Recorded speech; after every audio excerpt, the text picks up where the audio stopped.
Here with me now to discuss the increasing popularity among minority groups, among the political classes, is pandemic and economic expert Maria Fernando-Bosmoski. So, Maria, I'm really glad to have you on the program tonight. We've been talking about Black voters, Latino voters now for not just this election cycle, but dating back to the beginning of the coronavirus pandemic. So now it is more of a conversation, at least in a lot of the mainstream circles. So I want to ask you, what did you see this election cycle regarding those demographics? Well, Alex, first of all, thank you so much for having me on your show.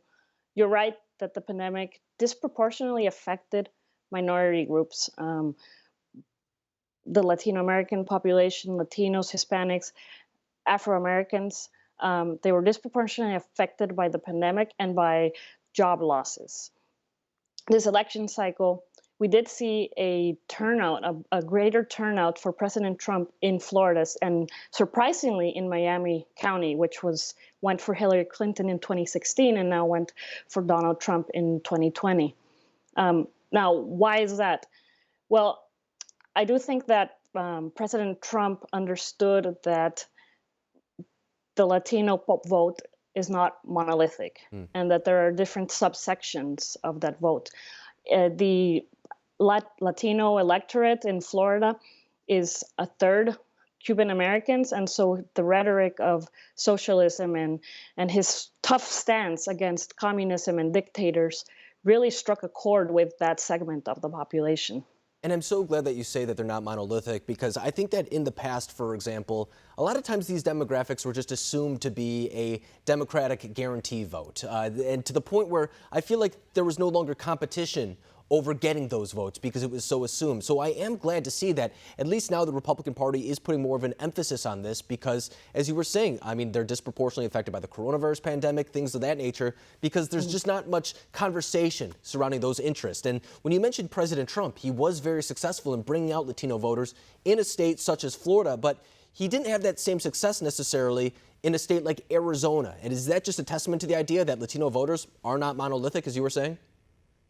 Well, like you're saying, I think that both sides have come to realize, especially in this election cycle, that the Latino vote is very different, that it's not a Latino bloc, there are blocks. And so both sides have understood that. It's going to become increasingly more important and more relevant in future election cycles, in the midterms, in the next presidential election. This understanding that they're all different. Some of us come from countries where communism and socialism isn't an issue. And so learning to speak to the issues that matter to us, sometimes we identify with our national origin, that is going to become increasingly important. And again, I think that in Arizona, grassroots organizations that were mostly on the Democrat side managed to turn that vote out. And it's not what we saw in Florida, for example. And to your point as well, too, Florida also has a large population that comes from Cuba and Venezuela, countries like that, whereas a country or a state like Arizona, I know that a lot of the demographics when it comes to Latino voters are more so from Mexico, things of that nature, so they don't necessarily have the life experiences that you're talking about. Once again, coming back to the point that Latino voters are very much so unique, judging by where they come from, what issues that they take are responsibilities, things of that nature. But what are the lessons that you think maybe the Republican Party, for example, can take away from this race in order to really build on the success that they saw in this previous election cycle? Well, going forward, Alex, the Latino population is going to become increasingly more influential in this election. Right now, there was 32 million Latinos voting. By 2050, there will be over 100 million Latinos in the United States. And so they're going to carry that vote forward.